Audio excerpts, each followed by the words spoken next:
Hello friends, चलिए start करते हैं हम गुमनाम हवेली का एपिसोड 10। पिछले एपिसोड के काफी सारे रहस्यमयी मोमेंट को जानने के लिए स्टार्ट करते हैं हम एपिसोड 10। उधर दादाजी जिप में लगातार बाधा हरण मंत्र का जाप कर रहे थे, लेकिन शिप्रा के पापा की चिंता बढ़ती ही जा रही थी। शिप्रा के पापा जी कहते हैं, पिताजी आज आपको हवेली के अतीत के बारे में बताना ही होगा। शिप्रा के दादाजी कहते हैं, अगर तुम सुनना ही चाहते हो तो सुनो। शिप्रा के दादाजी कहते हैं, तुम्हारे दादाजी ने बरसों से सुनसान पड़ी इस खंडहर नुमा हवेली को मेरे जन्म से पहले खरीदा था और उसका जीर्णोद्धार करवाया था।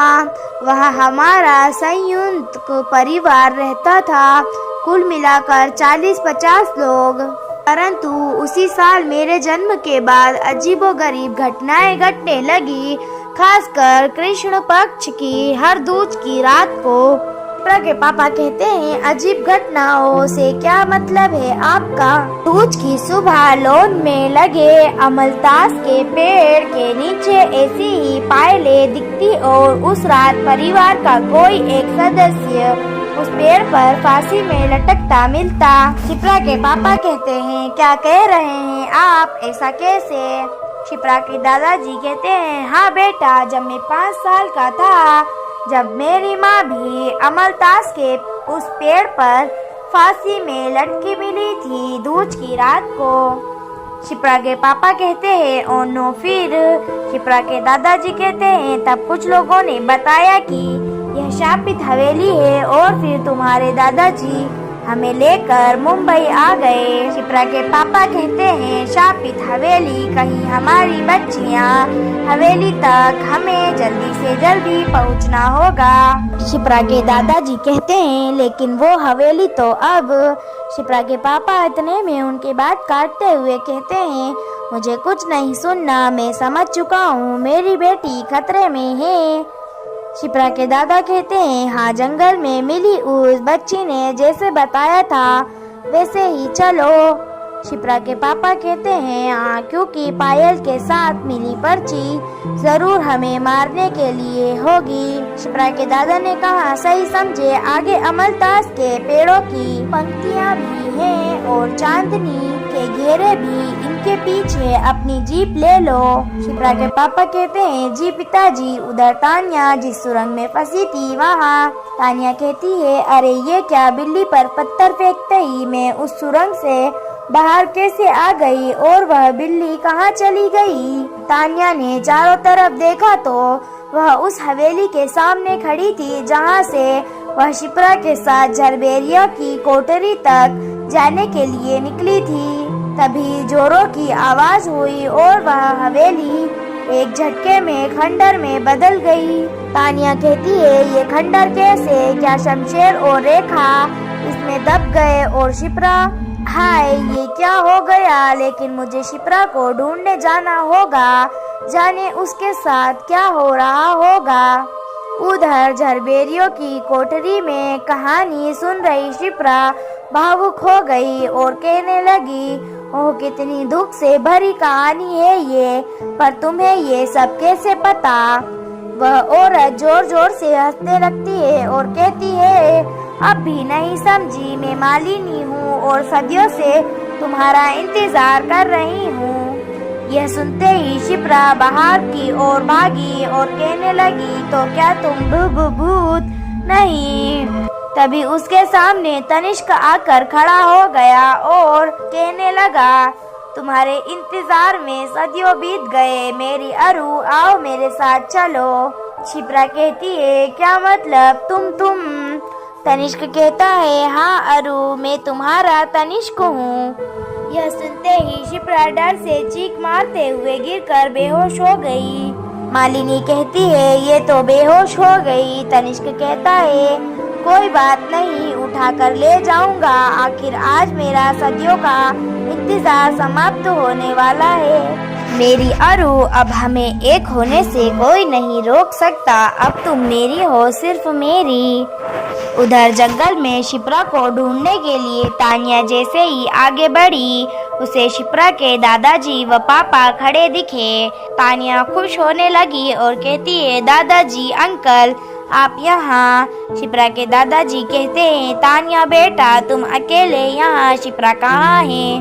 तानिया ने रोते हुए उन दोनों को पूरी बात बताई। शिप्रा के दादाजी कहते हैं, चुप हो जाओ बेटी, चलो हम सब मिलकर शिप्रा को ढूंढते हैं। तानिया कहती है, जी दादाजी चलिए। वो तीनों शिप्रा को ढूंढते हुए थोड़ी दूर ही चले थे कि उन्हें एक भव्य मंदिर दिखा।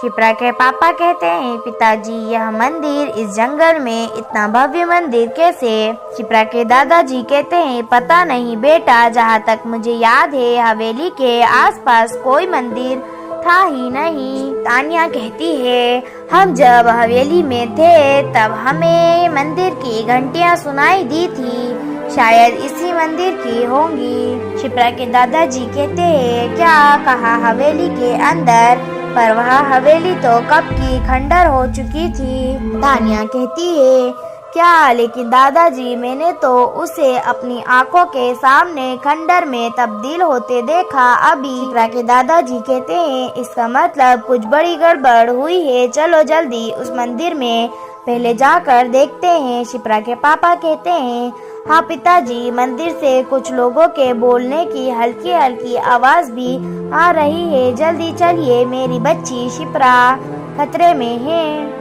मंदिर में तनिष्क और मालिनी शिप्रा को लेकर आ गए थे। तभी वहाँ एक आदमी खड़ा रहता है जो कि उस मंदिर का महंत होता है और वो कहता है, आ गए तुम लोग? रेखा कहती है, हाँ अब जल्दी से काम पूरा किया जाए। तभी शमशेर कहता है, प्रजा की बगावत और सैनिकों के दमन ने पूरा राज्य तबाह कर दिया, पर मेरे अभिन्न मित्र के अधूरे प्रेम ने हमें मरकर भी मरने ना दिया। तनिष्क कहता है, पर आज इस प्रेम के पूरा होने का समय आ गया है, जीवन में ना सही मरकर ही सही। उधर दादाजी, शिप्रा के पापा और तानिया सभी मंदिर में आ चुके थे और चुप चुप कर सब कुछ देख सुन रहे थे। शिप्रा के दादाजी कहते हैं, ये क्या अनाप शनाप बक रहा है? तभी शिप्रा को होश आ गया। शिप्रा कहती है, मैं कहाँ हूँ? तुम सब कौन हो? शमशेर, रेखा, तुमने ये कैसे कपड़े पहन रखे हैं? तभी शिप्रा के पापा कहते हैं, शिप्रा मेरी बच्ची। शिप्रा के दादाजी कहते हैं, अभी चुपचाप छुपे रहो, पहले पूरा माजरा समझ में आने दो, फिर हम सब शिप्रा को उनके चंगुल से छुड़ा लेंगे। उधर शिप्रा की बात का जवाब तनिष्क ने दिया। तनिष्क कहने लगा, अरु मेरी अरु, तुम मुझे नहीं पहचान रही, अपने तनिष्क को नहीं पहचान रही। शिप्रा कहती है, अरु मतलब राजकुमारी अरुंधति, वह कहानी वाली। सॉरी, तुम सबको गलत फहमी हुई है, मैं शिप्रा हूँ, शिप्रा। तनिष्क कहता है, सदियों से तुम्हारा इंतजार करता रहा हूँ, तुम जन्म पर जन्म लेती गई और मैं रुक गई थी, मेरी समय घड़ी जो रुकी ही है आज तक। शिप्रा गुस्सा कर कर कहती है, क्या बकवास है यह, कान खोल कर सुनो तुम लोग, मैं शिप्रा हूँ और मुझे अब यहाँ से जाना है। इतना कह जैसे ही शिप्रा वहाँ से जाने के लिए आगे बढ़ी, इतने में तनिष्क कहता है, रुको, तुम्हारे इस शरीर ने तुम्हें मेरे इस प्रेम की यादों से दूर किया है और अब तुम्हारे इस शरीर को मिटना होगा। शिप्रा कहती है, क्या क्या क्या मतलब? तनिष्क कहता है, महंत जी, आज की मुहूर्त का समय हो चला है और आत्मा से शरीर का मिलन नहीं हो सकता, तो मित्र चंद्रधर मुझे वह विष से भरा प्याला दो। तभी तनिष्क उस कटोरे को लेकर कहता है, मेरी अरु अब इस शरीर का त्याग करेगी। शिप्रा कहती है, क्या है इसमें, जहर? तभी तनिष्क का मुंह भयानक हो जाता है और वह कहता है, जहर नहीं, अमृत, इसके बाद तुम सिर्फ मेरी अरु रह जाओगी और तब तुम्हें पता चलेगा कि मैं तुमसे कितना प्यार करता हूँ। लो इसे पियो। शिप्रा डर के मारे रोने लगती है और कहती है, नहीं नहीं, मैं तुम्हें नहीं जानती, मैं इसे नहीं पीऊंगी, दूर हटो तुम, दूर हटो मुझसे। यह सब देखकर शिप्रा के दादाजी और पापा से रहा नहीं गया और वे शिप्रा को बचाने उसकी ओर दौड़े पड़े। शिप्रा के दादाजी कहते हैं, मेरी बच्ची तुम्हें कुछ नहीं होगा, मैं आ गया हूँ। तभी शिप्रा के पापा कहते हैं, बेटी शिप्रा तुम डरो मत, हम तुम्हें इन बदमाशों के चंगुल से छुड़ा लेंगे।